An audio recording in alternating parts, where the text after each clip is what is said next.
Esse aí eu tô nas fotinhas de Thiago. Fala aí, você viu?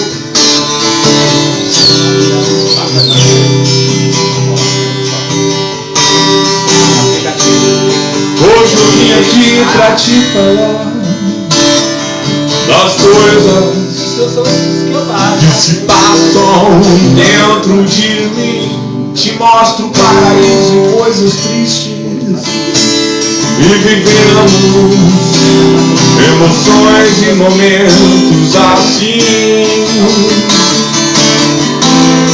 Mas como somos tão diferentes, não enxergamos o mesmo. Enquanto você fala que não vê, tudo que vejo é mesmo. Hoje eu vim aqui pra te escutar, dizendo que a vida não é bem assim. Esqueça que somos e fugimos, escondendo momentos assim. Dizem que quem vive é quem sente, por isso não vivemos o mesmo.